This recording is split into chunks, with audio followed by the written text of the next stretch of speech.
Saudi वली अहद मोहम्मद बिन सुलेमान का सितंबर में दौरा पाकिस्तान का इम्कान। सफारती ज़राए के मुताबिक मोहम्मद बिन सुलेमान के सितंबर के दूसरे हफ्ते में पाकिस्तान के मुख्तसर दौरे का इम्कान है।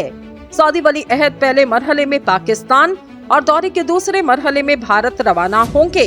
ज़राए का कहना है मोहम्मद बिन सुलेमान का 10 सितंबर को पाकिस्तान पहुंचने का इम्कान, जबकि सऊदी वली अहद का मुमकिना दौरा पाकिस्तान 4 से 6 घंटों का हो सकता। सऊदी वली अहद G20 सरबराह इजलास के बाद भारत के लिए रवाना होंगे। ज़राए के मुताबिक मोहम्मद बिन सुलेमान दौरा पाकिस्तान में निगरान वज़ीर आज़म अनवारुल हक काकड़ से मुलाकात करेंगे, जबकि इनके army chief general Asim Munir से मुलाकात मुतवक्की है। इन मुलाकातों में पाक सऊदी अरब ताल्लुकात के फरोग पर तबादला ख्याल किया जाएगा। दिफाई ताल्लुकात, मुश्तरका मुसल्लह दिफाई मशकों पर भी तफसीली बातचीत होगी। ज़राए का कहना है मोहम्मद बिन सुलेमान के दौरे में सऊदी अरब की जानिब से पाकिस्तान में ऑयल रिफाइनरी के क्याम पर भी तबादला ख्याल किया जा सकेगा।